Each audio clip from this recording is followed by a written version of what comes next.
All right, friends, good afternoon to all of you, and a very warm welcome on this Sunday afternoon today. Friends, we are starting off with the 19th in the series webinar on a very, very important topic today, that is Sustainable Development Goals and Introduction. And friends, we would like to continue as a series on SDGs.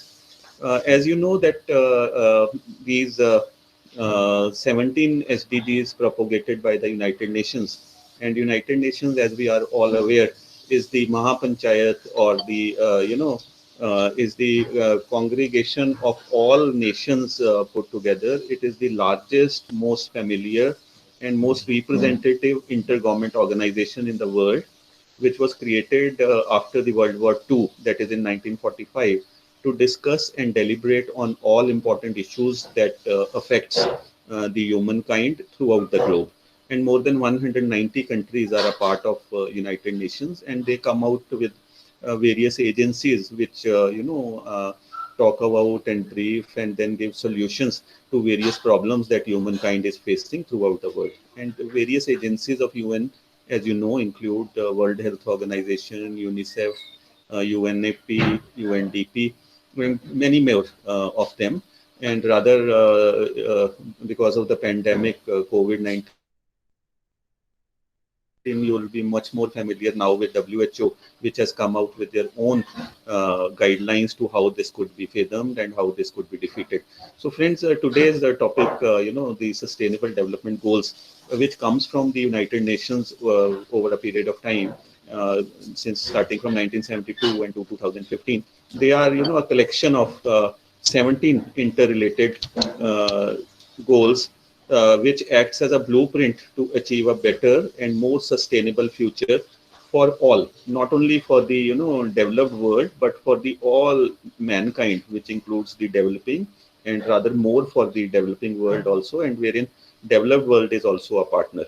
And it tries to balance out the industrialization, the development, along with emphasis on environment also, so that the development is sustainable in nature. So adopted, this was adopted in 2015 and goes for until 2030. So for the next 15 years. And friends, for this very important topic, rather, because rather this is considered to be a panacea.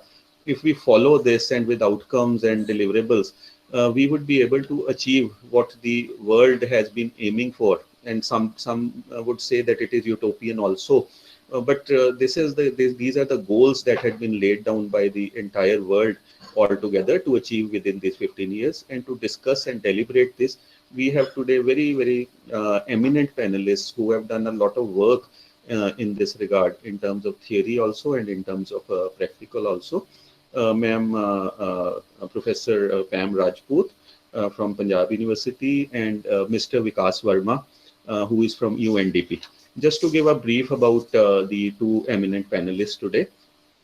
Professor Pam Rajput is presently Professor Emeritus, Department Center for Women's Studies and Development, Punjab University, Chandigarh.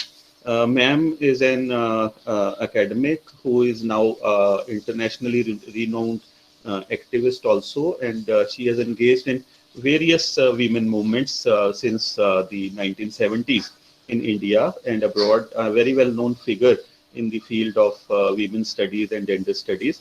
She helped organize the first women's parliament, wherein more than 500 women leaders from throughout the country participated, and she is a recipient of many academic fellowships also.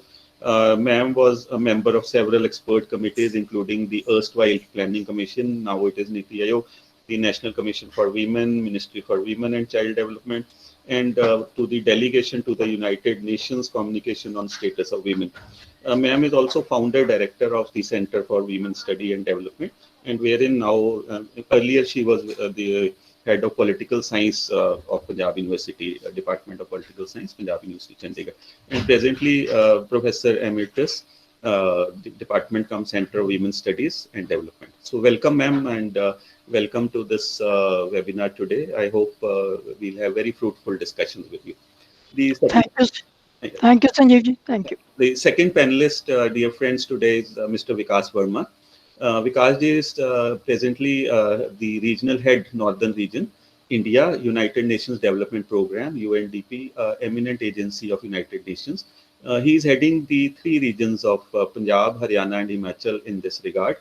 And he has established SDG coordination centers for Haryana and Punjab in association with the local governments, with the governments of Punjab and Haryana here.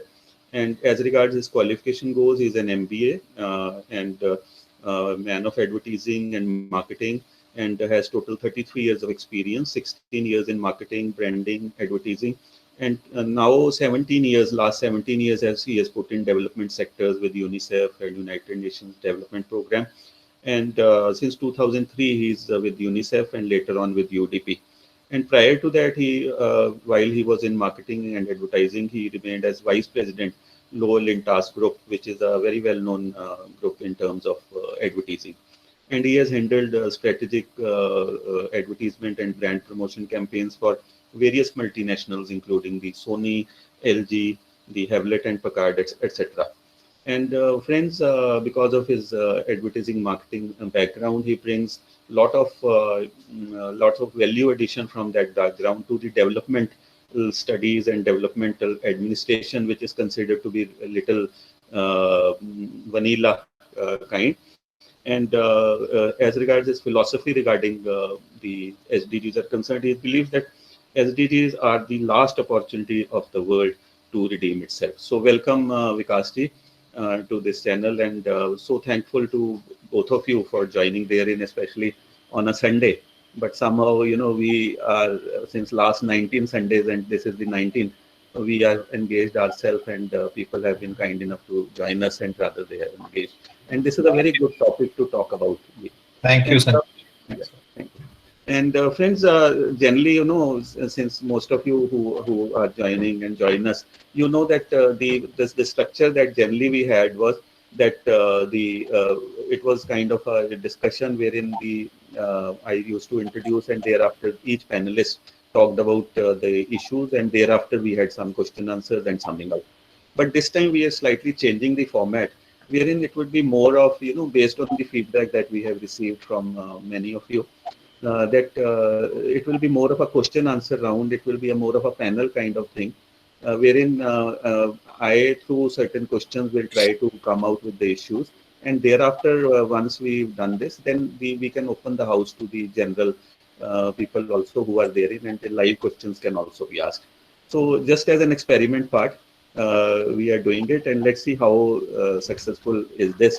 And on this, in this regard, so I think it will be better, because then it becomes a kind of a discussion that we see on television today, minus those noises as such. So I'll be generally asking, and then it depends upon who can take. Professor Sam Rajput or Vikasji, you may take up the question, or then it would be, one talks up and then other can add up also to the part. So my first question to you is, what is sustainable development? Ma'am, please. Okay. All right. Uh, if my memory serves me right, this word was used for the first time in the Brundtland Report of 1987, where Ji. clearly sustainable development was envisioned as human societies which must live with their needs without compromising the needs of the future generation. In other words, sustainable development is a way of living without destroying the ecosystem and taking account of the present as well as future imperatives, and see to it that there is preservation of natural resources as we move towards the socio-economic equity in the society. That is how I feel sustainable development is. Because I would be happy if you join something and add something to what I've said. Sure, ma'am. Sure. I think if you were to take sustainable development otherwise, development which is not sustainable, what is that development which is not sustainable? I think all the development which has happened, let's say, after the Second World War, we have come to the conclusion is not sustainable. It is not going to sustain this globe. Why? Because, like ma'am talked about, there are three Meeting name. sustainable development goals: economic development, social development, and environmental development. So our focus till now has been only on economic development, which is the GDP growth rate, the per capita income, the reserves, the investments, the industrial production, number of cars, and things like that, energy, etc. That has been the focus. That has been the barometers of our growth, frankly. But we can see, we have seen it, that it is not brought in happiness or well-being for all the people. It has been, it has brought in development for a clutch of countries at the cost of other developing countries or underdeveloped countries. Exploitation is there. So development till now has been unsustainable precisely because it has been inequitable. There are many countries which have got exploited and not grown to that developmental level as others. Similarly, within a country, there are populations which are much worse off and very, very vulnerable to all kind of effects which are there in the environment. And whereas there is a chunk of people who are extremely rich. So inequity between that. So the what should we say, the inequity of if I may say, the allocation of resources. Certain countries and certain set of people have that over exploitation or over resources, whereas the others do not have that, and that is not sustainable. Any any parameter if we were to take, if everyone was to grow together at a at a healthy level, then it is sustainable. Spoiling, like Pam said, the future. We can't kind of take overdraft of our monies from the future and spend in today and hope to stay alive for tomorrow. That's Right. Right. Then, you also highlighted the need for SDGs, wherein you said that because of the disparities of income between people, especially the developing and the developed, and the environment and the industrialization part, wherein, industrialization is going up, and it is raising the levels of the people also because of industrialization, creating jobs and otherwise. But overall, the environment is very badly affected with so many negative things coming to. So these are the contradictions, I think, which will come further become clearer while we go at. And now, what do you think the United Nations, which has come up with the Sustainable Development Goals? What are these goals? If you can just highlight these goals and how they came around. How they came around, let me begin with that. Yeah. Uh, that makes me nostalgic The, because the first UN Convention on Environment and Development took place in the year 1992. And I said it makes me nostalgic because that was the first convention I attended and learned my lessons of lobbying and advocacy. So thereafter, it was plus 10, but more important is Rio 20 because you will, join me later. So Rio 20, before the Rio 20, we have had what is known as Millennium Development Goals. There was a Millennium Summit in the year 2000. 8 goals were adopted, right? And the period was 2000 to 2015. I will not comment on MDGs. Maybe later on, if time permits, we'll comment. But I'll just share two things about MDGs. One, they were minimalist, right? Number two, there was hardly any, uh, you know, participation of civil society and particularly women's groups. I still remember I was in New York itself, and the MDGs were about to come, and we were having discussion. The women's groups were having a discussion. What should we do? We were never consulted. We are not part of this agenda. What do we do? So then finally, of course, we decided that we'll join the bandwagon, right?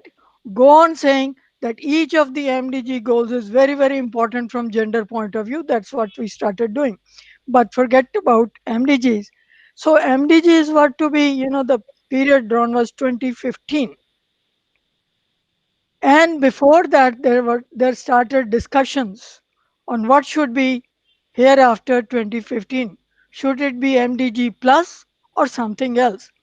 But I read a very interesting note from somebody, and there the person says actually, and the credit should be given to the state of Colombia. You know, the director of theirs for environment and socio-economic issues, while they were discussing, the idea occurred to that person, and he or she, I have still to find out if it is she. I'll be too happy to, quote that in future. So they discussed with foreign ministry and all that. To cut short, the Colombian government was very supportive of that, and they said, let's, draft what it would be like. And the person says, we did the rough draft. There is a hotel in which I have also stayed. The name of that hotel is changed. Now it is known as Pod Hotel. It is in that hotel, the person says, actually the SDGs were born in the year 2011. And the person says there should be a plaque outside that hotel that here SDGs were born. Anyway, so Columbia mission also started, and there started. Everybody said, no, no, this is just not possible. Already we have the UN resolution for Rio 20. How can we change that resolution? But well, they went ahead. There were more consultations. So when actually the agenda came coming to that, Rio, right? So Agenda 21 was 1992, right? And linking that, then linking MDGs, and everybody agreed, yes, there should be sustainable, we should have sustainable development, and with that framework we should go with goal. So from 2011, rather 2012, after Rio, because Rio then became the milestone for that matter, that the countries, at the New York, the missions, they started working. For 2 years, they continued. It is known as Open Working Group. An open working group was set up, and they try to look up, how there can be balancing what, Vikas was saying, how there can be balancing of the socio-economic rights, right? How there can be inclusiveness. So, what kind of development and what kind of goals? Should it be just theoretical that we want, or there should be specific goals? So, as a result of this working group, as a result of participation of different UN agencies that you have talked, you missed mentioning UN Women, which played a very critical role in that.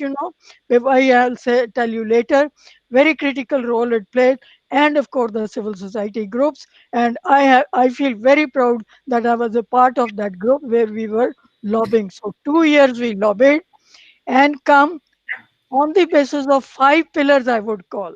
We call this sustainable development goals the whole agenda 2030, because that is the period that has been fixed. But this agenda is to be transformative agenda. All that Vikas has said is taken cognizance of. How far it is there, I'll come to the criticism later in another question. But that transformative agenda, why do we call it as transformative agenda? Because it is based first on 5 pillars, right? It is planet, it is people, it is peace, it is partnership, and there is one more P. So 5 pillars are there. And what are these 5 pillars, are trying to look at? Whole balancing of this, and they are inclusive in nature. There is a emphasis on what we call as human dignity. There is emphasis on human rights of all. But most important to me, the mantra is, and that answer what all Vikas has talked about, exploitation by haves and of the have-nots, whether it are countries or it are people. Two phrases are very, very important to me, and that is, no one shall be left behind. And the second is, the farthest to be the first, right? So, irrespective of ethnic groups, irrespective of religious groups, irrespective of, whether you are in rural areas, you are indigenous areas, for everyone, these five pillars, work for the transformative agenda to be realized in 2030. And one sentence I'll say now, and then Vikas can end, and I'll come later on also.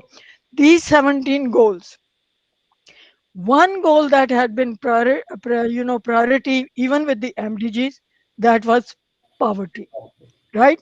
Poverty continues to be the major focus of the SDGs, eradication of poverty. But what is done? We have 17 goals. We have poverty, we have hunger, we have health, we have education. You know, we have the economic rights of decent living. We have the economic rights of inclusiveness, right? Sanitation, clean water, energy. This consumer consumption patterns, and equality within the states and among the states. Very important is this goal, within the states. That answers the point that Vikas has raised. Equality within the states and within the state. It's very, very important. Whether it is possible or why it is not possible, probably you might have a question on that. So these are 17 goals over there, and the time frame is 2030. So this is the, but one goal that you of course will be having discussion on all the goals every Sunday. But one goal to me, and I cannot help talking about, is on gender equality, because we saw to it that gender equality is mainstream in all the goals, right? And also it is a stand-alone goal. More, I think I'll talk on all the, whatever issues that you raise. So here is a kind of a uh, envisioned, whether we can realize that or not, how pandemic has thrown us back. That's a separate thing. But as Vikas said, sustainable development now or never, right? It might take some time more, because it is clear we will not be able to achieve it by 2030. It might, but the realization is there that societies have to be equal. People have to be equal. Thank you so much. Right. Yeah, Vikasji, would you like to supplement what Dr. Saab was saying? Yeah, I will On only SDG? say one thing which you said UN adopted. And ma'am did talk about the fact that it is, yes, United Nations Sustainable Development Goal, but doesn't mean that it is UN's goal. They have actually been thought through for extensive consultations with NGOs and civil societies and interest groups and marginalized groups and students and youth, you name it, and governments, of course. So it is put together by UN. It is not owned by UN. It is cannot be implemented only by UN, and definitely not only by UN. It is it needs to have the whole of government and the whole of society together behind this. So it needs to be owned also, I feel, not just we normally say, okay, SDGs are there, it is the government's job. No, it is not. It is the whole of society who needs to work towards SDGs. And it is the responsibility of the society and civil society and even individuals to help advocate and push the governments to implement SDGs. But it is not just them. One of the things which ma'am talked about is leaving no one behind. The other very important aspect of SDGs is integration. Integration, convergence, synergy, which is hands in hand. You have to hold hand, you have to build partnerships, and partnership between not just government departments per se, because each department works in silo, but government with civil society, government with private sector. I mean, if private sector continues to do whatever they want to do and government wants to do SDGs, it can't be achieved. And with youth, with gram panchayat, with individuals, with everybody. So that convergence, that integration needs to happen. That's very, very important, I feel. The rest, I'm sure, we will cover in the other. Yeah, yeah. Ma'am was also talking about Millennium Development Goals, and she talked about history part also, how the roadmap, how SDGs came about. So I would request you and ma'am to talk about what are the Millennium Development Goals and how they were slightly different. Oh, ma'am talked a bit about the difference. One of the How things they which are different. ma'am did cover about, one of the things which actually very big difference between MDGs and SDGs is, you see, MDGs were actually meant for developing countries. There is no such thing in SDGs. They are universal in nature. Right. Each and every country needs to have their SDGs. It is not meant for underprivileged or people who are not achieving goals. So they were very specific goals, 8 goals, as you know, which was working towards, like Pam ma'am talked about, they were looking at the averages. So what happens is, suppose you tell anybody, uh, listen, I want you have achieved 50, but listen, out of 100, I want you to achieve 70. That was MDGs. Half the poverty rate, or ensure that all the girls are in the schools, or whatever. Now, when this kind of a thing happens, countries and departments, the convenient way is, let's look at ensuring the average is achieved. You do what do? You get onto the low hanging fruits, you achieve those things and say, yeah, now we have done. But what have we done? We have left behind all those people who are the most vulnerable, most deprived, and we haven't even looked at them. So you may achieve 70%, but those 30% are completely worse off, rather, not in any which way well off. SDGs has said, and this is born out of many studies which happened in UN and otherwise, which proves that actually the development for all the other people in the earlier part of the percentile will happen if you focus on your intervention on the last person. Leaving no one behind came from that. If you work for the farthest first, your other things will achieve on its own. So the focus of SDGs is the downtrodden, the vulnerable, the most deprived individual who needs to be taken. So these two differences are very important for MDGs to SDGs. Yeah, ma'am, Pam, ma'am, would you like to supplement what Vikasji said about the difference between MDGs and SDGs? No, I would just like to reiterate his first statement that SDGs are universal. There is no distinction between developed and developing countries, right? Whereas MDGs were meant for the developing countries, right? So that is, the major difference. Apart from the fact that, as I said, they they were minimalist in nature. Also, of course, the countries were coming out with what they call as MDG reports where they are.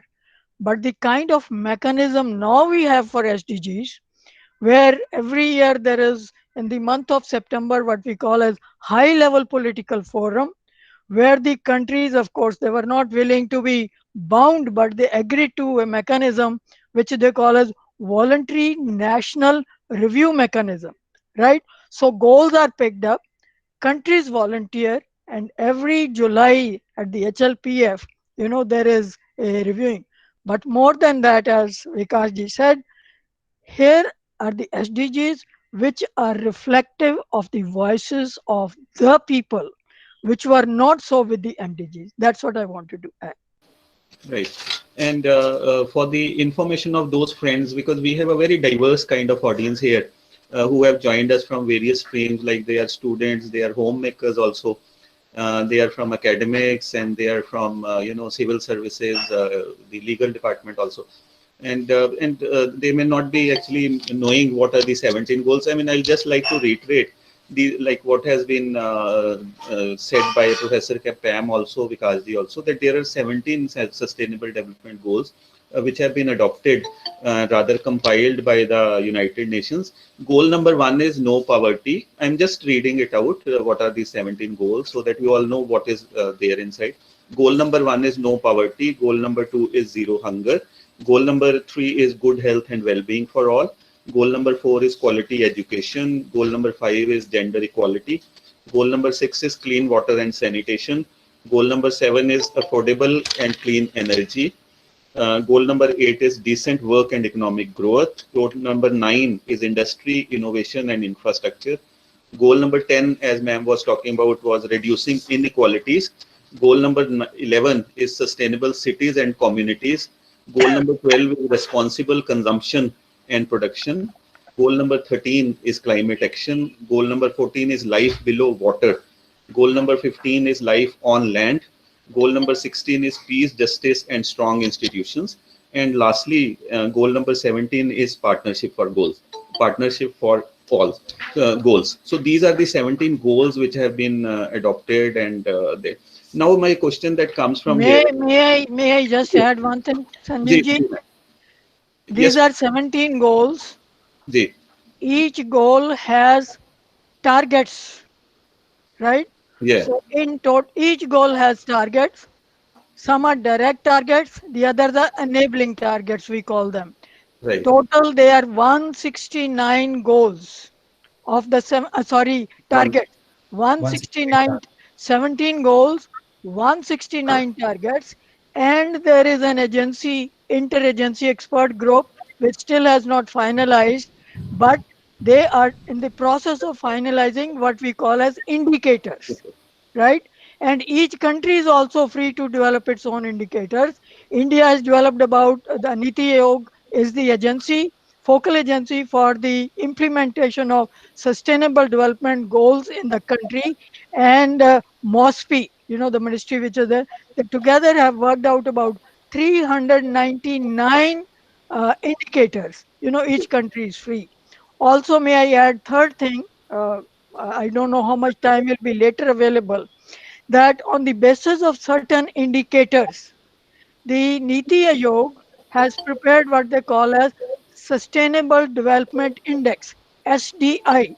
So every year they are trying to see where do the states in India stand on that. So they are using their own indicators, to determine the Sustainable Development Index. Each year they are coming. They have already come out with the 2020 index also. If anybody is interested, they are available on the website of the Niti Aayog. Thank you.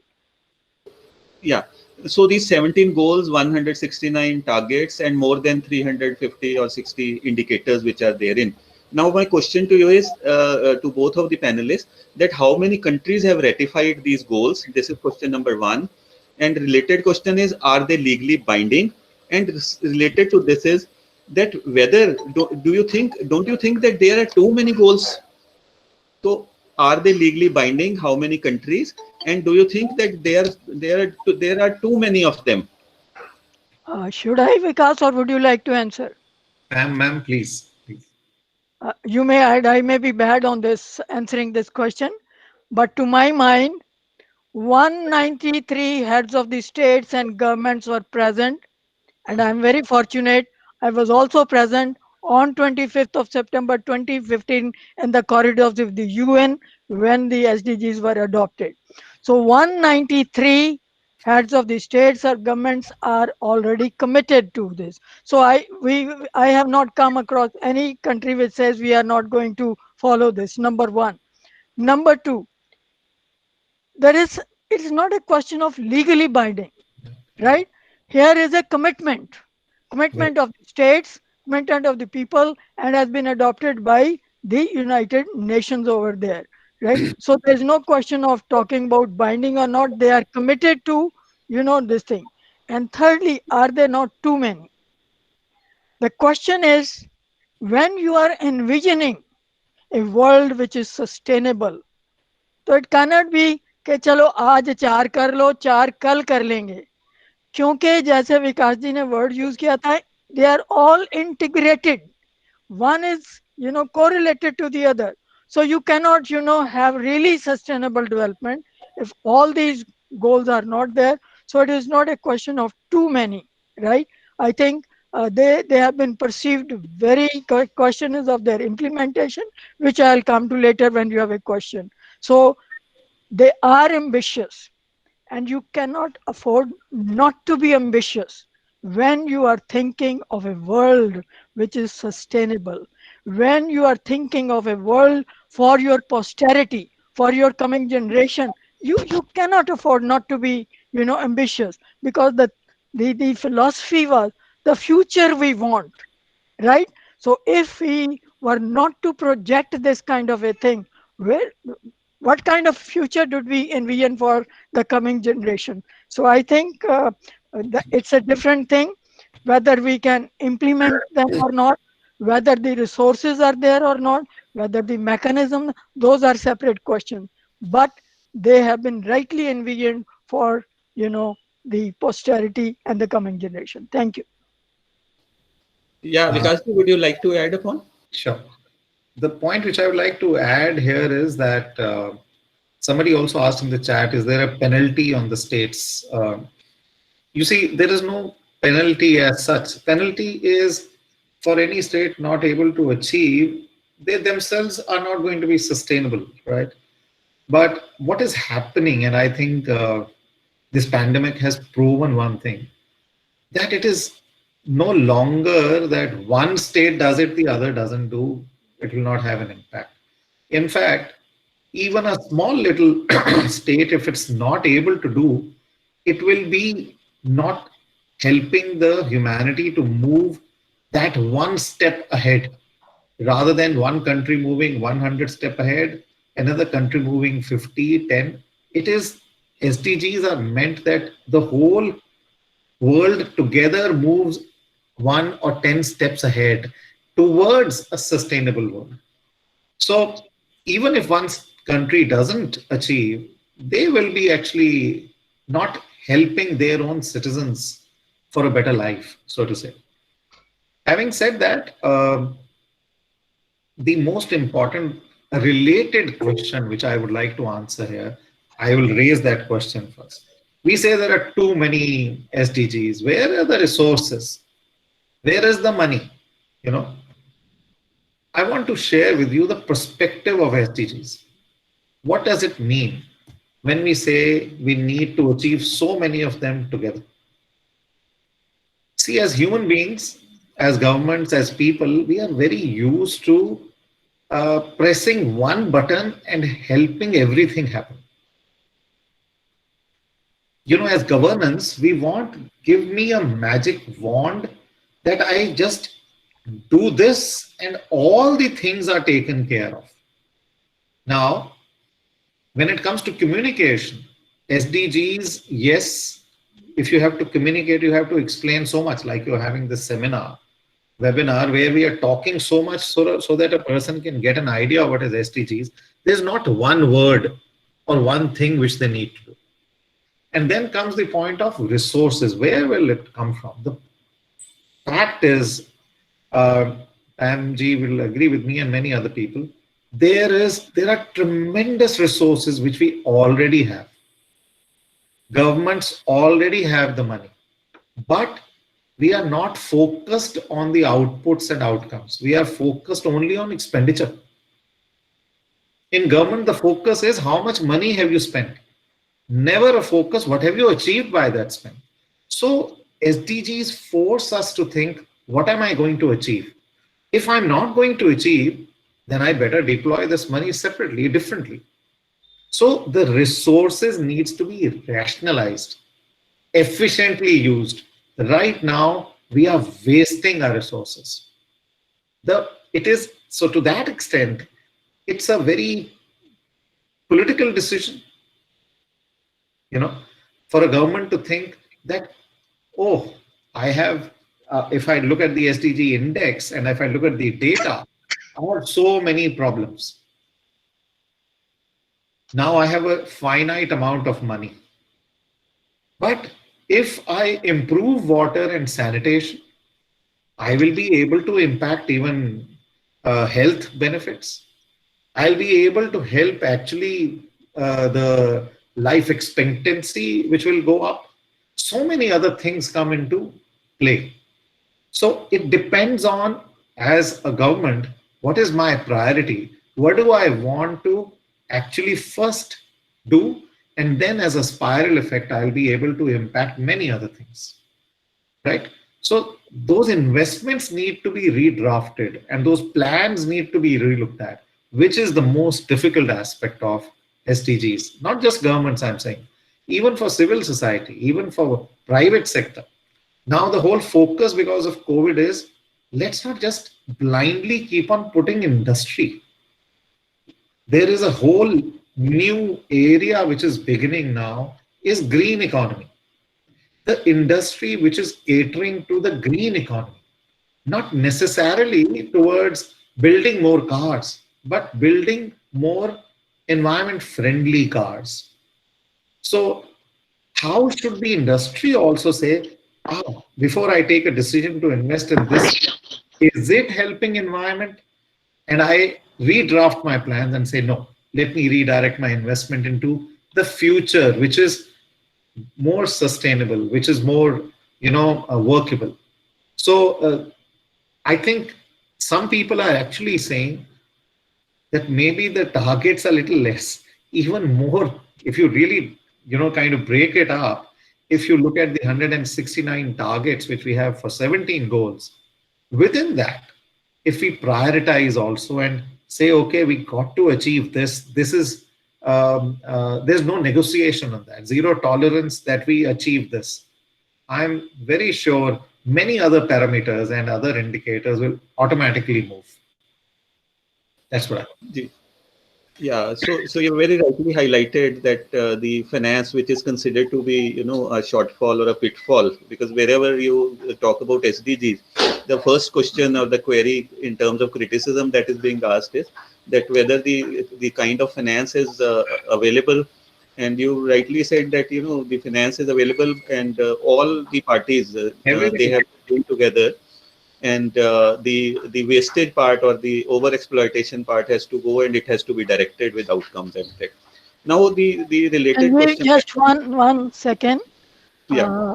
I'd just like to add, uh, Vikasji mentioned about the question that was there in the chat, that if they don't do, then what? Uh, in international relations and international law, we know there is nothing binding as such. But what is binding is the public opinion. So no country wants to be branded as a country which is against this, right? So public opinion or opinion of the states matters, and so no country would dare to do that.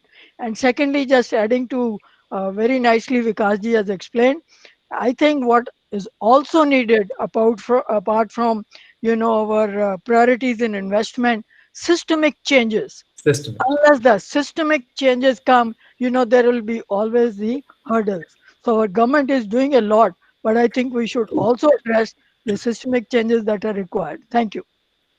Right.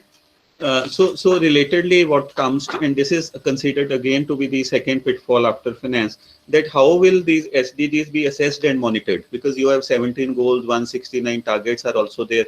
Then more than 350 or so indicators are also there, which has been highlighted and which has been identified. Now, how will these governments or these nation states or 190 countries plus, how will they assess and monitor whether these outcomes have been achieved and or deliverables have been achieved or not? May I come in, Vikas? Please, ma'am. Yeah. I think I did refer to. So when these sustainable development goals were being adopted, the question was a review process, right? Where do the countries stand? How will it be reviewed? And of course, as I said, nobody wanted it to be mandatory. So they came out with a mechanism which is known as voluntary national review.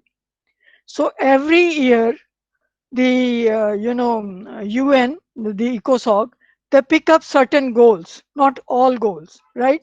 They say, okay, this year poverty, health, and education, or gender, and this thing. Only goal 17 is one on which there is reporting every year. All other 16 goals, cluster of goals, it is decided by the ECOSOC for that matter. And again, the countries voluntarily, right? And the right in the 2016 itself, number of countries came, and so the number has been increasing. They come out with what is the progress in their country vis-a-vis the targets that are there. So this is known as VNR, Voluntary National Reporting. Almost one round of most of the states, I think it's over now on certain goals. And I feel very happy to say that India has presented twice, right?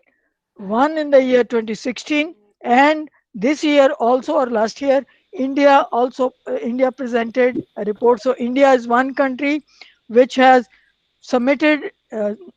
Actually, this year it was virtual. Last year, physically, they were there. And apart from that, the civil society also keep doing it. There's always a good way where you want to hold the government accountable. Well, this has really been done, this has not really been done. They try to bring out the grassroots evidence and their viewpoint. So civil society itself comes out with a report. Where do we stand? And I want to share with you that I am the convener of Women 2030. So we have kept the word 2030, convener of Women 30. We are trying to look at the implementation of all the goals through gender lens. So when India was presenting its VNR, we also came out, with our small report on where does India stand. So there are mechanisms that have been there, both brought out by the civil society and during the HLPF, the various groups, various UN agencies, they also hold their meeting. So well developed mechanism is there. Of course, there will be always loopholes, because each country would like to project a very rosy picture, right? But India has developed a mechanism also. One is the VNR, but for country this thing, it has also evolved the project, as I mentioned earlier. Let me repeat it: SDG index, right? So it gives not only the overall Indian picture, it reflects where does Karnataka stand, where does Maharashtra stand, or where does Punjab stand.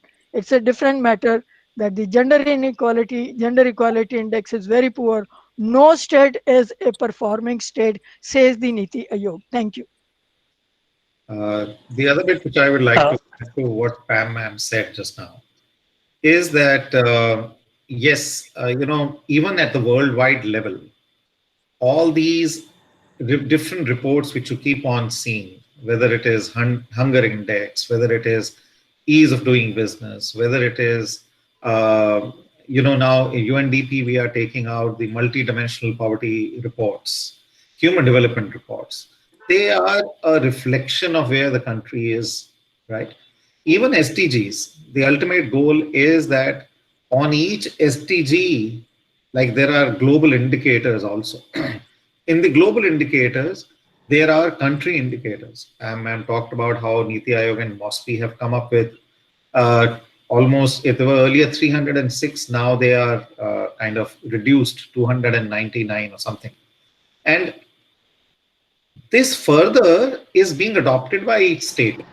So like we are working as SDG Coordination Center for Haryana and Punjab. And now we have in Uttarakhand, Karnataka, and the eastern region of countries, also Nagaland specifically, Assam, etc. So what we are trying to do is we are also having state indicator frameworks, which is a little bigger than even the national indicator framework. And where exactly do we stand on them baseline right now? What is the target we must achieve? That is being plotted while we are talking, although it's taken a hell of a lot of time. We are already 5 years down the road. But further down, what we are also attempting is working towards creating SDG dashboard for the states. And these dashboards then will be linking up with the Niti Aayog dashboards. So people can, on a real-time basis, be able to see on what all indicators, how is India doing? And unless India can not only do whatever the states are doing. So the states feeding their data and India data coming together, and that data then will be also shared with the worldwide dashboard, which is already there, SDG dashboard. So monitoring on a real-time basis is about to happen. Just to add to that, what Vikasji was saying, that some of our states are really very, very active, Yeah. very, very active, be it Assam, but I think Andhra is, really on the forefront.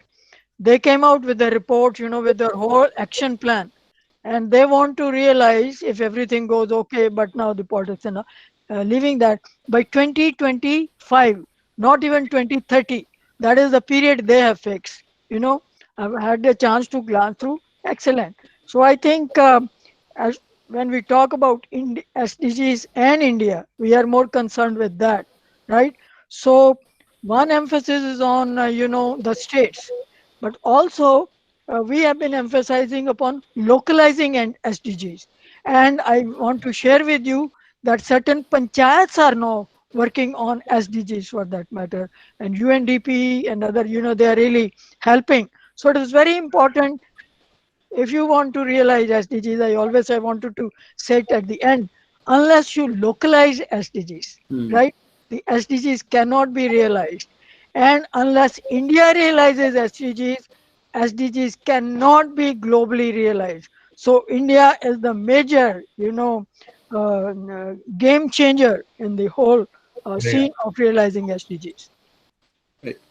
And May I add, Professor Chadda, may I add something to it? uh, If you yeah, allow. ji.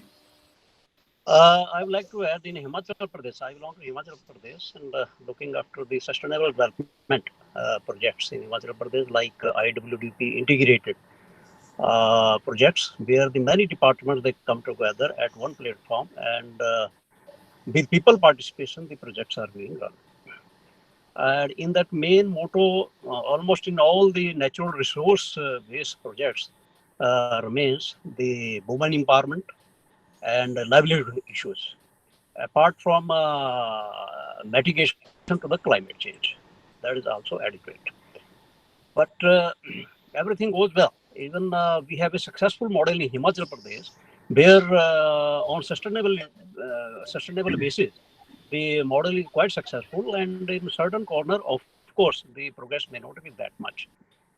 Recently, we have framed, because Himachal is known for tourism, and I have been instrumental behind and could frame 2017 ecotourism policy, which is on the sustainable basis. There were ecotourism in 2005, then it was revised 2015. But in 15 I came in, then I revised the policy and got it approved from the cabinet. It is on the web at the moment.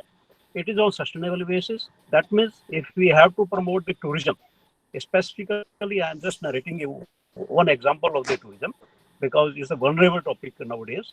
Because many of the tourists from plain and other areas, they rush to Himachal Pradesh and other hilly areas. So people come there, and we tell them so many things about the environment, so that they also inculcate the habit, especially not throwing wrappers, this and that. Ji. I think his internet is gone off. Yeah, link is gone. So just coming on what I was saying, that Hello. yeah, Certain ji. plants are given of the area based. What are plants grow in those areas? As per their choice, they are given. They put a nameplate on those the plants which they are going to plant. They put their name, so that when they Right. come as a repeat tourist next time, or maybe their sometimes their children come and have a visit to that area, they will be able to see that their parents or their friends, they have planted these plants.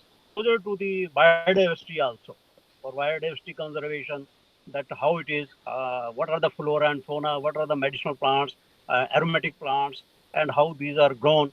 And especially the people who are around, having their kiosks in those areas, they are selling their organic vegetables, and they are also participating in ecotourism promotion by destination tourism, by in-house tourism, state tourism, health tourism. So they are there.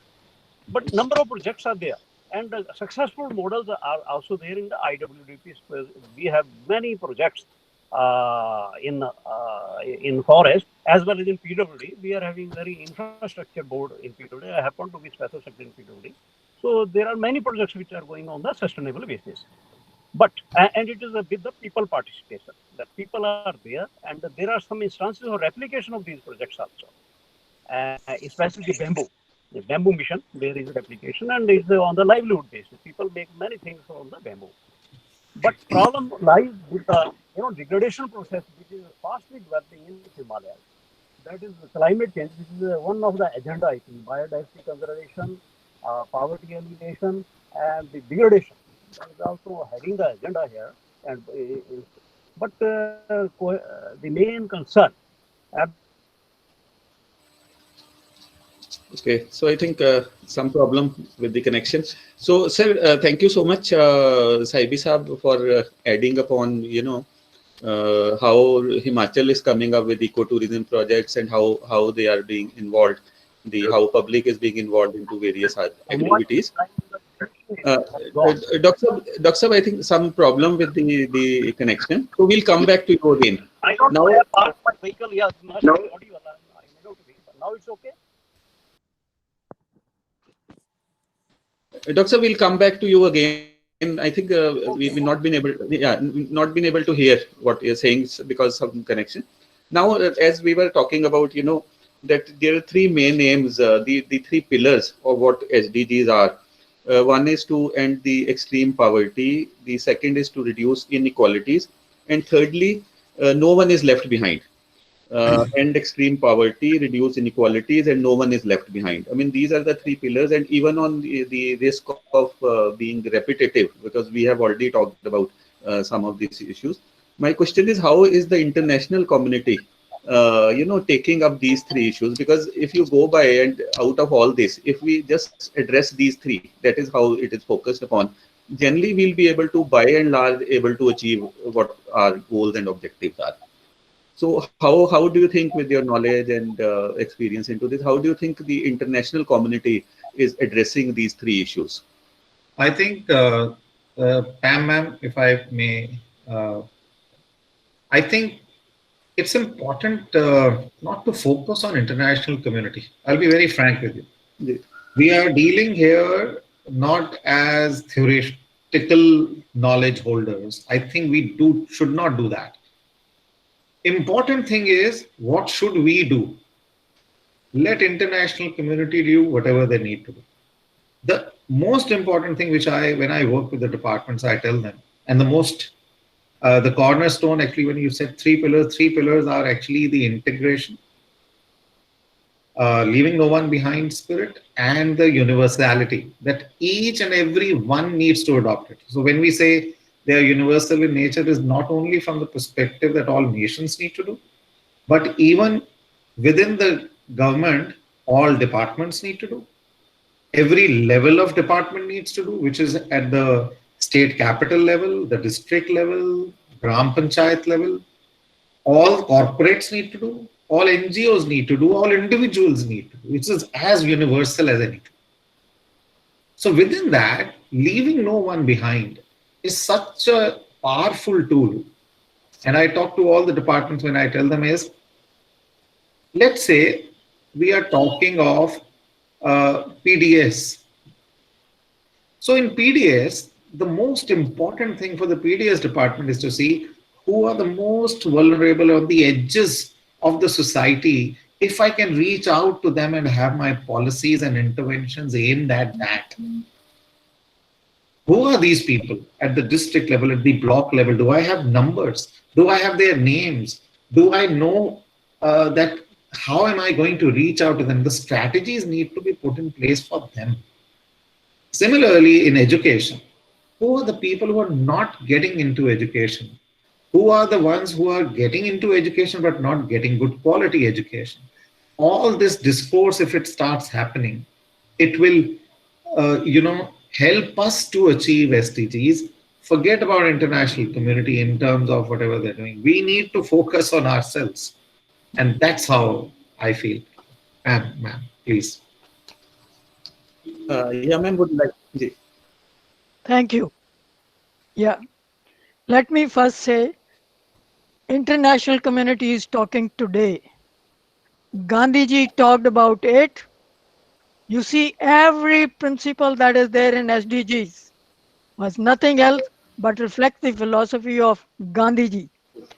तो ये international community की बात छोड़ दीजिए, ये हमारे देश की फिलॉसफी है, ये हमारे देश की वे ऑफ लिविंग है, लेकिन क्योंकि हम एक I will not like to say a certain way of development कहीं कहीं हम डिरेल हुए, तो उस डेवलपमेंट डिरेल्ड जो है उसको पटड़ी से फिर से लाना है, और उस प्रोसेस में जो इम्पोर्टेंट है, I will go whole hog with Vikas ji, and that is that unless people adopt it, number one, and for that we have to create awareness about the SDGs. People थोड़ी देर बाद गांधी जी की तस्वीर भी भूल जाएंगे, ठीक है, लेकिन अगर गांधी जी की बातें ये होती, चाहे वो एनवायरनमेंट की बातें हैं या गरीबी की बातें या पेट हंगर की बात है, तो ये बातें नहीं होती, या एग्रीकल्चर की बातें या इंडस्ट्री की बात है, तो ये नहीं होता। तो एक तो हमें गांधी जी को रोज याद करना है, सिर्फ ये नहीं कि गांधी जी की ऐनक बड़ी खूबसूरत थी, पर गांधी जी ने जो विचार दिए उनको हमें दोबारा से लाना है। पीपल को we have to impress upon, I want to emphasize the word own, people should own SDGs, and for that matter what is important is creating awareness. Awareness of course आप भी कर रहे हैं, विकास जी भी बहुत प्रोग्राम कर रहे हैं, और गवर्नमेंट डिपार्टमेंट्स में वो बता रहे हैं कि जब आप ये करते हैं तो कैसे, बहुत अच्छी एग्जांपल दी। लोकल बॉडीज को बहुत ज़रूरी है एंगेज करना, और एजुकेशनल इंस्टीट्यूशन में this should be part and parcel in simple stories, right, from the school curricula itself, right. अभी ये तो शुरू हो गया एनवायरनमेंट की बात, पटाखे ना चलाओ, ये ना चलाओ, लेकिन ये जो फिलॉसफी है एसडीजीज की, इनको बहुत ही आसान तरीके से करिकुला में अडॉप्ट किया जाए। As and I repeat, if India does, every country will be able to watch, follow it and be able to do it. हमारी इतनी पॉपुलेशन है, चाइना को छोड़ दीजिए, वो तो हमें वायरस ही दे रहे हैं, पर India can be an example of seeing to it that humanity survives and survives in a beautiful way. Thank you.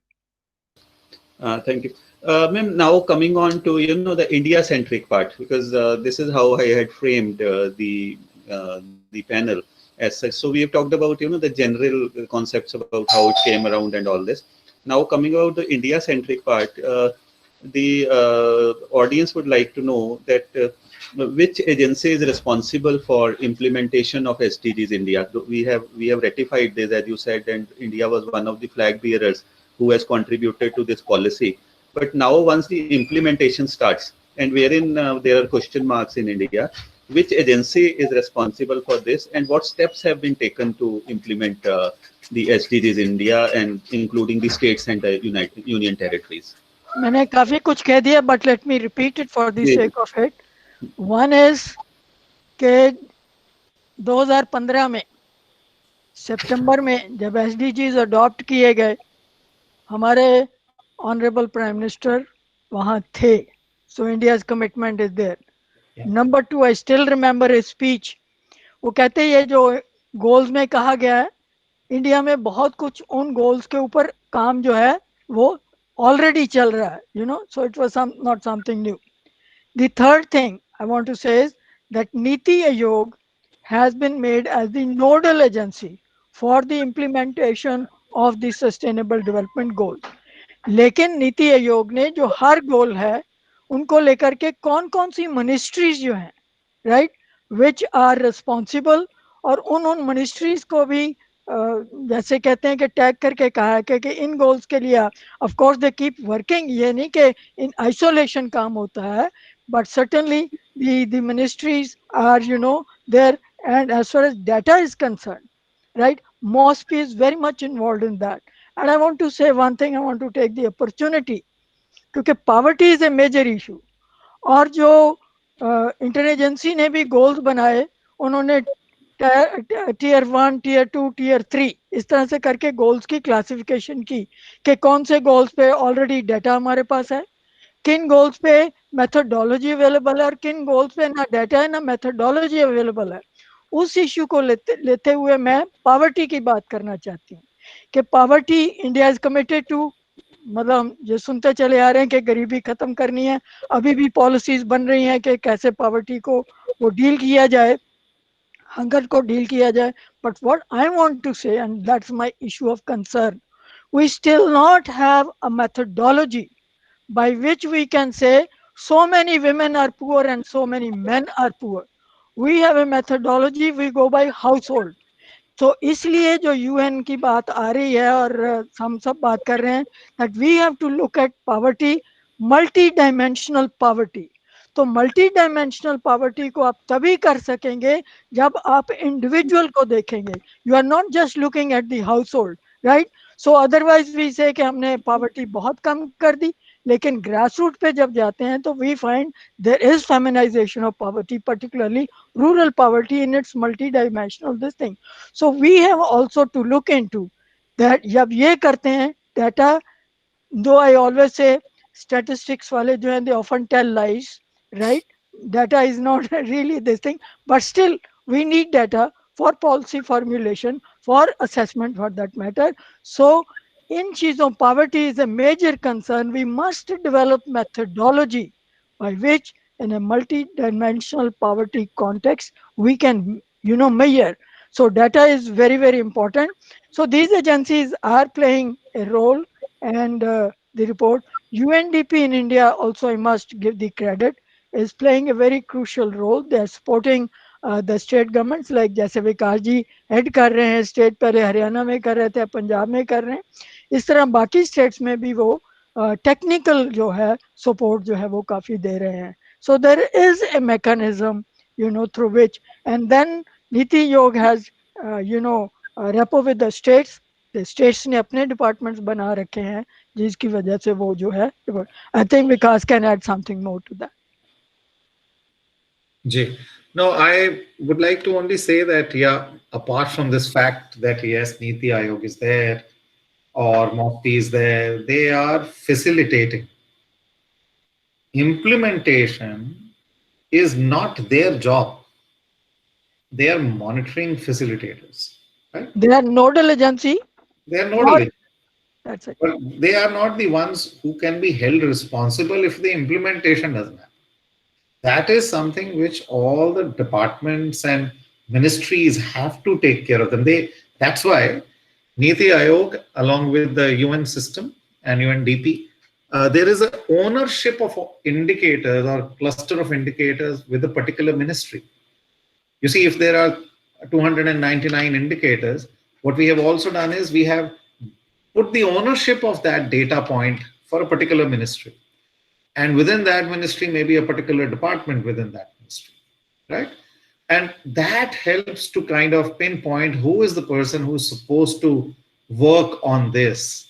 And same is the case at the state levels also, that which department owns what, ownerships rather, not owns, who has the ownership of a particular set of indicators, so that they are like, it's like saying indicators are what? Indicators are like a speedometer in our car, right? You know that, you need to maybe go at 60 kilometers per hour to reach at a particular destination in time. If you continue to do 20 kilometers, you will not reach in time, right? Or if you, so all the indicators are helping the departments to understand whether I need to change my systems, what Pam ma'am was talking about, that governance infrastructure you need to change, policies you need to change. You need to be very, very clear also, because this is like journey which we are saying will culminate at 2030. Although if we don't put the things in place now, that journey will be nowhere, we will not reach anywhere. So we need to think through, what is my target? By 2030, where do I have to reach? B, do I have the correct vehicle and the resources, technical expertise, governance reforms, in systems in place to kind of, if I don't have a good vehicle, whatever target I might want to go to, I may not be able to travel. The clarity of purpose, everything needs to be there. The fuel and even a map, road map on which I'm going. Otherwise, I'll take the wrong direction. All these things we are trying to work along with the departments and the governments to put in place so that once in the next couple of years, if it is in place, then the journey will become smoother. But ultimately, it is the political mandate and the political intention which drives everything. So the real work also has to happen at a very large level, at the legislators level, parliamentarians level, gram panchayat, those stakeholders who own this at their level, and very importantly, corporate sector level. Because it's not that the government is contributing everything to the working of the nation. There is, in the GDP, so much is contributed by the private sector. If they don't align themselves to SDGs, we are not reaching anywhere. So it's a quite a big task, but collective task. And I think these kind of talks help us to reach out to a larger amount of people. So very rightly said that the Niti Aayog in India acts as a think tank towards spreading education and coming out with indexes also, so that comparisons are there and hand holding kind. And there are various departments, and especially I've seen that it is the planning departments in generally states who are responsible for hand holding the various other departments. But then as Vikasji has rightly said, that the belongingness and everything has to come with other departments, and they are just the coordinating and facilitating department. And the top, it is the Niti Aayog, which is therein. Now, having said that, in India, because now we are talking about the Indian perspective. Let me add, since Vikasji talked about the legislators, I just want to share with you that when Sumitra Mahajanji was the speaker of Lok Sabha, she organized meetings of the legislators on SDGs. That was a very happy sign for that matter. Just wanted to add for your information. Without the legislators on the board, it's become very difficult actually, to implement, because they are the ones who are they are the ones who are for, policy formulation, and the bureaucrats also who are for policy formulation and implementation also.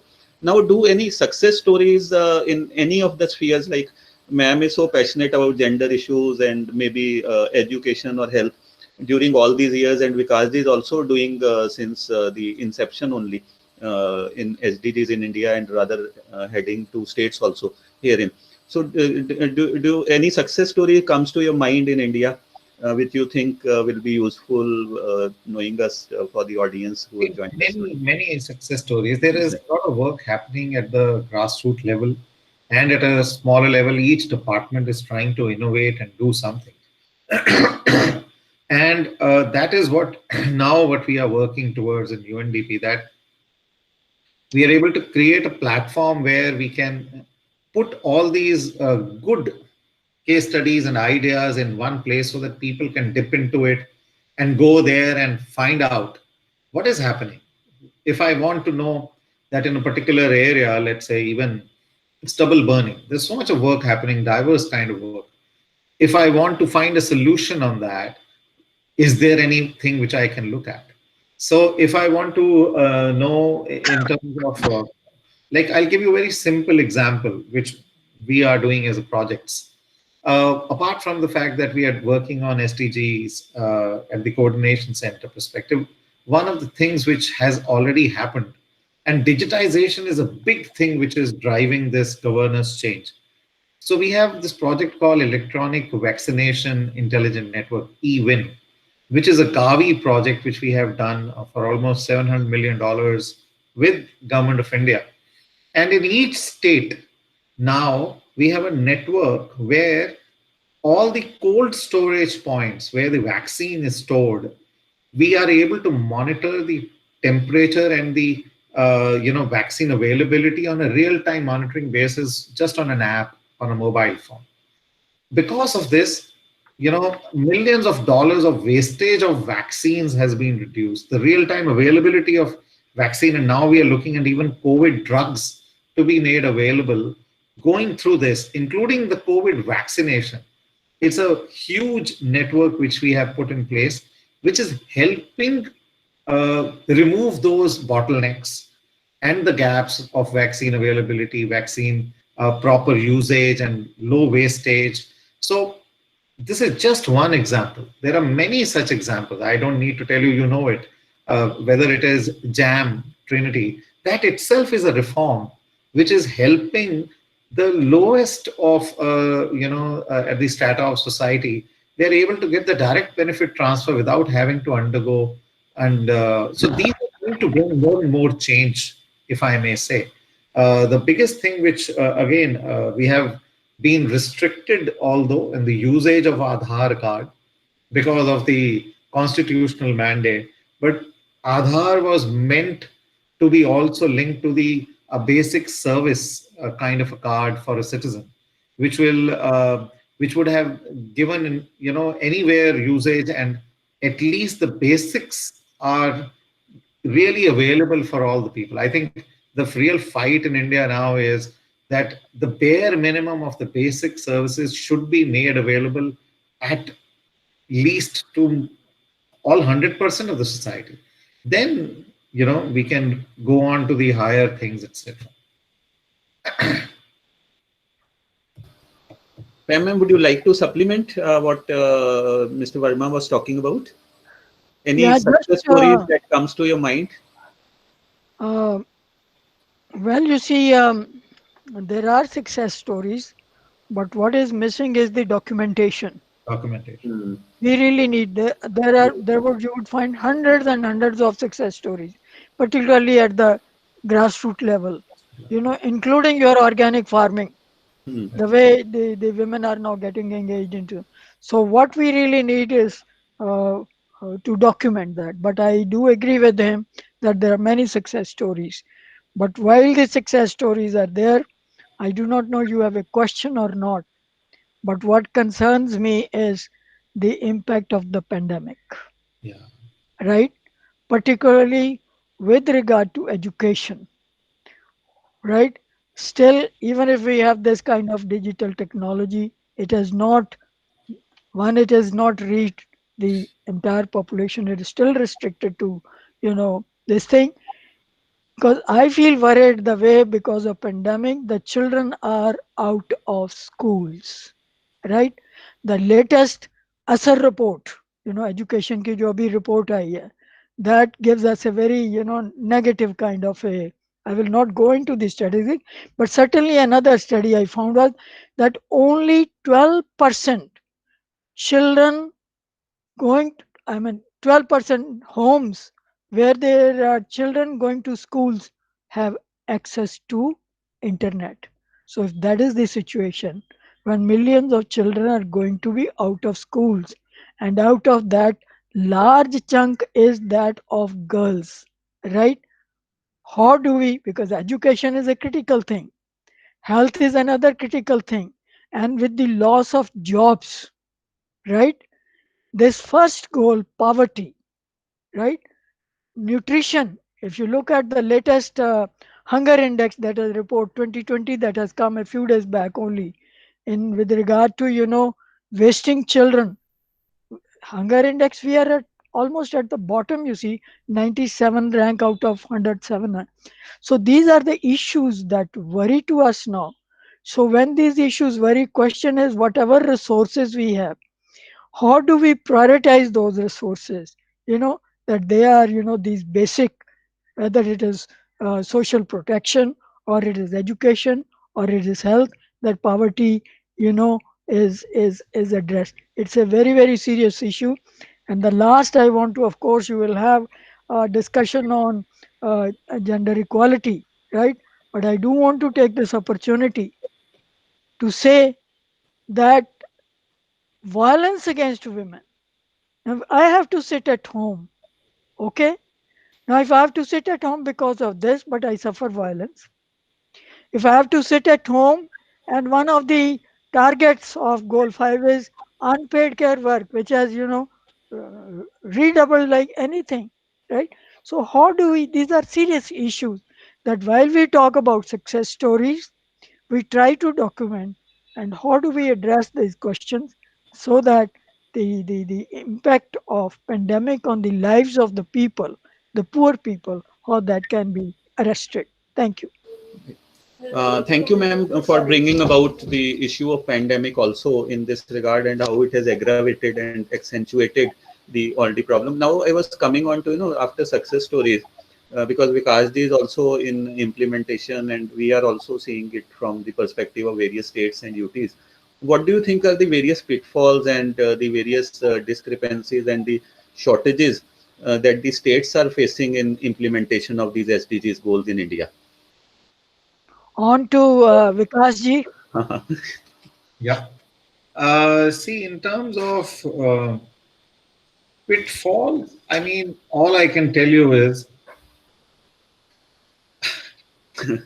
it's a difficult thing for me to point out since I really work very, very closely with the governments, and sometimes we are part of the government itself who is trying to help them. But the fact remains, our bureaucracy and our system is so well entrenched that I was talking earlier about this one fact. We started by discussing that where are these sources? Resources are all there. And in government, what happens is because of the departments which exist in silos, and within one department, there are some sub-departments, and then the budgetary allocations happen, it is considered that it is my own small kingdom and I can't let anybody handle that. So the biggest problem is non-integration. Mr. Sahibi was talking about that in Himachal Pradesh, many projects have been done, and we have also seen there are many good things which have happened. We are also documenting case studies, by the way. In Haryana, we have already documented 9-10 of them, which because of integration, these kind of success stories have come up. I'll be give you very simple examples. In Haryana, child sex ratio is improving. In Haryana, the POSCO Act implementation is commendable, the way it has happened. Even, in terms of vocational training with the private sector organizations. So there are all these things, and even learning levels improving, etc. The reason and one factor which is happening is all this is happening is because of, like Mr. Sahibi said, integration, convergence of departments. So that is the biggest pitfall, I think, and that can only happen if at the chief secretary level, if the chief minister level, at the minister's level, they are conscious of this.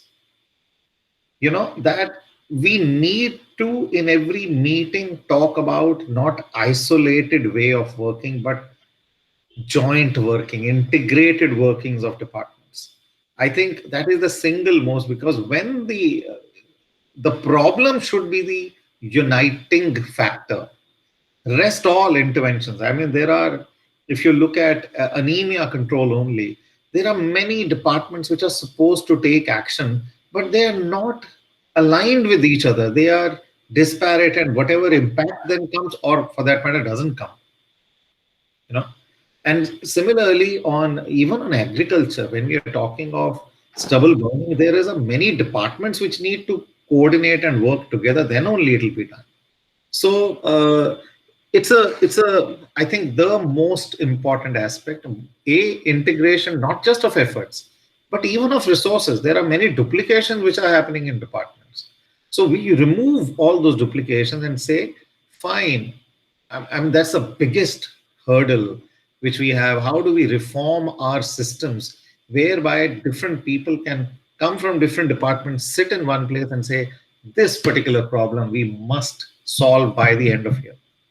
And if that kind of a thinking and that kind of a goal orientation happens, I think anything can be achieved. And we have seen these best practices. We are trying to document, also put it in, if you want to see sdgcc.in, which is the website which we have put, there are almost 6, 7 of the case studies which are up there and talking exactly what you are trying to understand. How can this be put in place?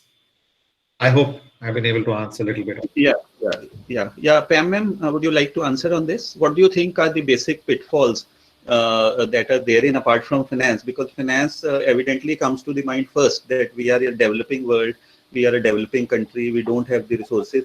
But as Vikasji has also highlighted things like coordination, and would you like to add upon with your own knowledge and experience?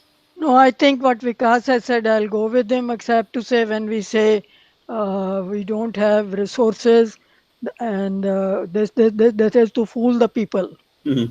right? Tell you, because it politically suits them, to keep themselves, we want to do it, but we can't do it because Hmm. of it, right? Right. But again, the answer lies only this, that if you own them, you will Hmm. integrate them. Right. So the first question is own them. Hmm. And when you say, I say own them means you own the people. Right. If you own the, your whole approach. So if Hmm. you own the people, you own this, you will change, maybe you will bring systematic changes. You will very, the resources you will use in a manner, Hmm. which are beneficial to the people rather than, having big buildings and all that. I Hmm. go with him. Yeah. And very rightly said, because initially, while we started on building up of these highways and all this, then also the concern was raised that whether we have the resources. But now, since, more than 2 decades have passed, and we are building now 30, 40 kilometers every day, highways, and the resources are coming up and the infrastructure is being built. So wherever, as you rightly said, wherever there is a will, there is a way. अगर नियत है तो नीति भी बन जाती है, but नियत चाहिए पहले. And very Right. bad state of affairs that, in 5 states, we have only one institution like PGI, which is catering to, Punjab, Chandigarh, even best part of Haryana also, some parts of Uttarakhand, even Jammu Kashmir also. And why can't, I think after 75 years of independence, why can't we have such an institution in each of the districts of our country, roughly a Absolutely. few thousands? Because Absolutely. शायद नियत या नीति या कहीं ना कहीं कुछ कमी रह गई है इसी में. Now coming on to other part, because now coming on specifically to the states, and as Vikas ji is doing dealing with Haryana initially, now with Punjab. So I would like to ask this question to him, that what can you throw some light on the status of implementation of SDGs in the state of Haryana first, and then followed by Punjab. Vikas ji. I must say that Haryana and Punjab both are really committed now on achieving the SDGs. The Chief Minister, the Chief Secretary, the Finance and the Planning Department head, and all the department heads, they are like, there is complete focus, and the vision which was developed and owned by the government themselves, they are reviewing it on a continuous basis. Even in Punjab, we had a very, you will be very surprised to know that all the departments actually have created their own 4-year strategic action plans. That is a big thing. For it's like saying 4 years we are very clear, this is where we are going and this is what our path is. uh, so that in between nothing kind of derails it. Yes, you have to still find resources to kind of implement that, but that is a story which will continue to happen. But at least that clarity is there and that commitment is there. Now we are working towards the difficult part, which is to define the baseline of the indicators at times, and not just at the reporting level, department data level, but what is the status at the ground level. It should be a real time kind of a monitoring system where from the district the data comes in and comes together and kind of informs everybody about what is happening at a particular data. Now that data sets are a big challenge and which we are working towards. The commitment, the ownership, etc. Of course, it's never complete. You've got to first reach out to the top level of the government and the lower level. So we are working at the lower level Now we are trying to do communication at those low level. Actually, COVID really pushed, Pam ma'am talked about, we had very elaborate programs of reaching out to the lower levels with consultations and talking to them and virtually informing them. But that kind of got pushed. But now we are again picking up the threads, and that information, awareness, ownership, because all these things go hand in hand. Ownership will not come if people are not aware of them. So our focus now is to drive home that whatever work which they are doing is SDGs, but bringing in that little bit of awareness and sensitization, that how does it in fact impact the SDGs. So they shouldn't look at it as if SDGs is a separate animal and somebody is putting it on us as a extra pressure. No, it's already there. It's just once they understand that, it helps them to kind of because SDGs is driving focus. Right. SDGs is like a lighthouse for a ship on a sea, which says, okay, this is where I need to go. And they are able to move in that direction. So the awareness is what we are now right now going to be working on. And a lot of tools, IT tools and apps, etc., which we are looking at. Yeah. Yeah, Pam ma'am, would you like to add upon what Vikas is saying? Because you also. No, I think that's perfect. Yeah. Okay. I So. only would like to congratulate Pasipa because you really started. Otherwise, SDG work was not there in Punjab, right? Yeah. You started that, and we congratulate you and appreciate that. Yeah, it was all your guidance, ma'am, and we were fortunate enough to attend this conference at Killa. So wherein got this idea, and then from there onwards we took, and now it's on. And I think. Yeah, now it is on because otherwise Punjab was way behind, but now it is picking up. So I'm glad Now to I hear think the report from. Yeah, yeah. Kaji and his team is now formally taken over, and I think things will be much better because he knows how to make things happen. नहीं, So. जब पंजाब सोच ले कुछ करना है तो फिर आगे निकल जाएगा, सबसे आगे निकलेगा. Now, ma'am, two very important questions that I'll be posing, and they'll be the last before we take maybe another, maybe from the. One question is that 10 years, see, this is till 2030. 10 years are left only. So roughly, 5 years have passed. So do you think that India will be able to achieve these goals in the coming 10 years? And if not, then what further needs to be done? देखिए 2030 में ये गोल पूरे नहीं होंगे. The Secretary General has also in his policy briefs, showing that kind of, this thing that we may not be able to achieve, and all that meetings we are attending. Coming to India, there is a will of the government to do it.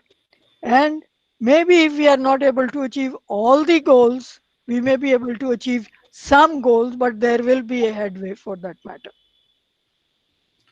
I don't want to be totally pessimistic, but I am not optimistic, too much optimistic. Oh yes, 2030 deadline we will not, because just looking at gender equality goal, right?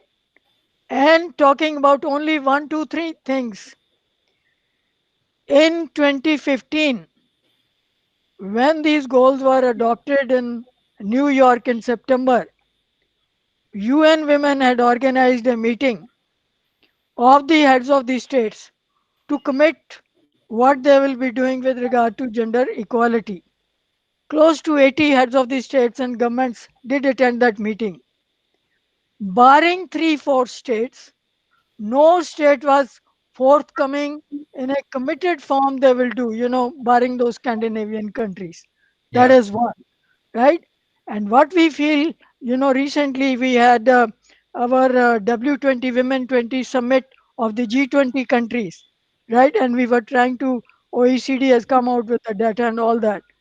So where are we with regard to only 2, 3 things if I just mention? One, it was said 50-50 by 2030. That is representation of women in the decision making bodies, 50-50 by 2030, there is no chance.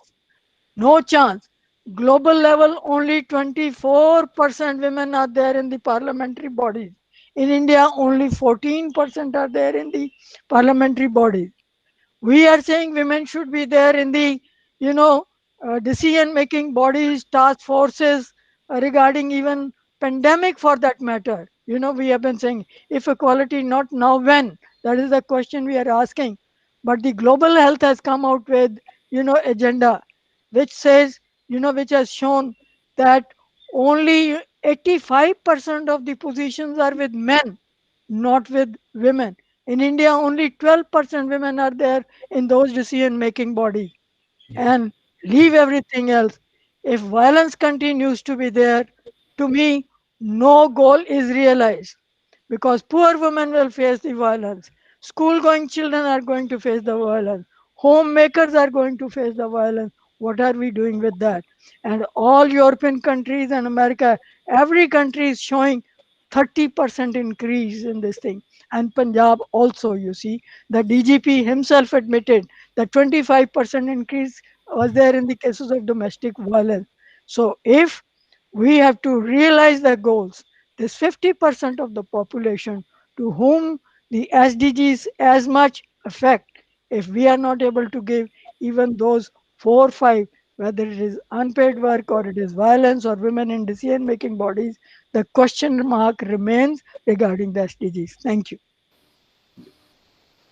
Okay, so I think would you like to add upon, Nikasi? I would like to say that, you see, a lot of good work is already happening. When I really look at when I entered the development sector 2003 and now, the discourse which is there in media, in otherwise, it's now moving towards all these things coming into mainstream. They were never there.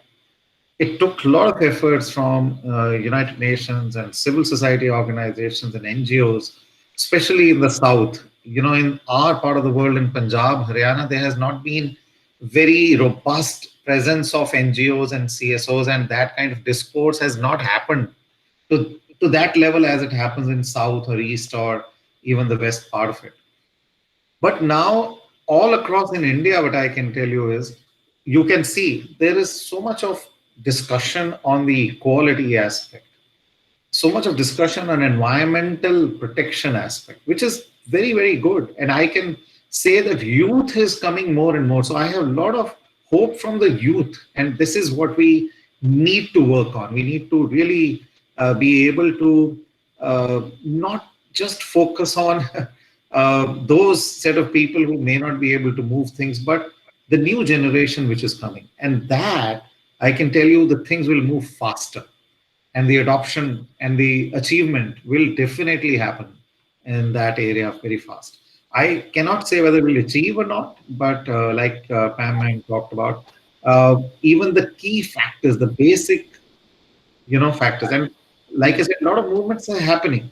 Even one thing we are able to move, like water and sanitation, if we are really able to improve that all across, will have tremendous impact on health. Similarly, education. We are reaching the levels in even those states where the enrollment was lower. But enrollment is not everything. That quality education discourse is now really understood by everybody. The new education policies actually reflecting that. So if it is implemented, the question is implementation. Intentions are there, implementation. I think if we can focus in the next 2 years, it will really be able to bring a lot of it. Yeah. And the one question that stems from Yeah. Let me add 1 or 2 sentences. Jeevan. When I said that India will achieve some, it may not be able to achieve all targets, because the commitment of the government is for sure. And since he referred to the national education policy, right? So the best part is national education policy is reflecting what is said in goal 4 of the sustainable development. That is access to equitable and access to quality education. Right. And what is very important in that is that education is talking about gender sensitive education right from the, so there are signs which are very very positive signs, but I feel very happy when the prime minister says that India will have women led development. That is what I'm looking forward to.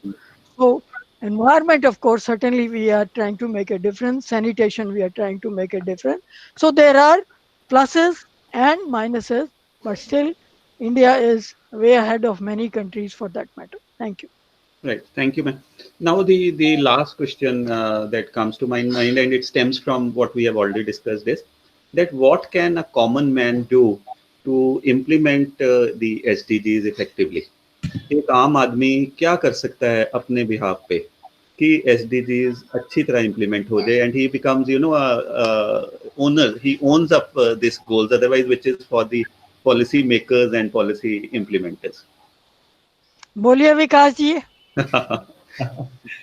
देखिए, I think what COVID has done for bringing that awareness of what we need to do to build a sustainable planet, nothing could have done. So I'm sorry to say that yes, we are all really cooped up in our homes, and many other attendant issues are there, whether it is related to economic and jobs and psychological issues and livelihood and so many other issues. But I feel COVID has upped that agenda for people to think through that their actions, whatever they have been taking, has an impact at a very, very large level. And that's why I think I would say it's the biggest mover in behavior change.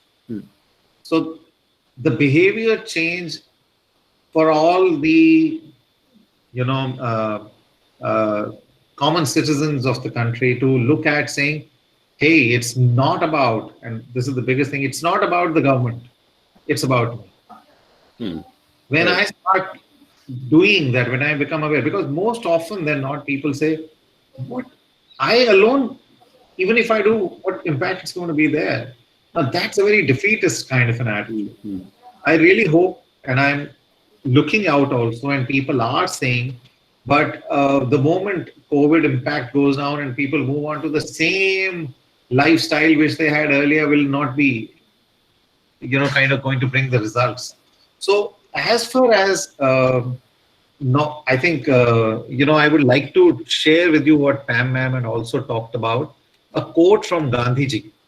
Initially, when it's not just new, I mean, he's talked about it so many decades and back, almost 100 years back. He said, God forbid that India should ever take to industrialization after the manner of the West. It took Britain half the resources of the planet to achieve this prosperity. How many planets will a country like India require? This was said by Mahatma Gandhi. So the point is, we talk of development of India, but we need to start looking at the development parameters, not what has been set by West. But there are huge highways, there are big cars, there are big houses, and there are big luxuries. That's not the parameter of development we need to really look at. I think as normal citizens, we need to recalibrate our definition of development, and that will also happen from top. But we can promote it, we can understand it, promote it, and say, let's consume less. Let's try to limit our, wants and needs, so to say. And as we have seen in COVID, we all have done pretty well in the less amount of everything. That will be of very big thing, whether it is less water usage, whether it is no plastics, whether it is cooking food in a very limited way, using electric vehicles, using renewable energy, and not buying like crazy the way it happens in Western world, the clothes and the food, and then wastage consumption part. The SDG 12, I think, is very, very important for all. True. Yeah, ma'am, would you like to add? just one or two sentences. I go whole hog with this that we need to talk about our parameter of development. Yeah. Very, very important. I started with Gandhiji, and I'm glad Mhm. we are ending with Gandhiji. We really need to be back to our concept of development, not follow blindly this Western, the malls and all that. Just on a Mhm. lighter vein, I want to share with you when I was a child, there was a person who will come every day with a small, इसको पेटी कहते हैं, cycle में Mhm. पेटी होती थी और वो आवाज लगाता होता था, नेल पॉलिश ले, बूट पॉलिश ले, मतलब कोई ऐसी चीज नहीं थी जो उसकी पेटी में नहीं होती थी और आप नहीं खरीद सकते थे, जो अब माल Mhm. में आप खरीदने जाते हैं, and that was available, very cheap, for that matter. So not that we have to go back to the ancient ways, but certainly we have to revisit and come back to our own model of development. And I think this is an issue where you should be organizing more of webinars on these development paradigms. But last I would say is that we should go in, because you said can common man, we have to go with a slogan and advocacy. You too can make a difference for your coming generation. So let us Mhm. link it to the coming generation, because every human being is very concerned with, वो जो कहते हैं ना, उसका बेटे के ज्यादा उसको फिक्र होगी अपनी फिक्र से। तो अगर उस फिक्र को हम Mhm. जोड़ दें और उसको कहें कि तुम रोल प्ले कर सकते हो, ये आपको सस्टेनेबल डेवलपमेंट कहने की भी जरूरत नहीं है, राइट?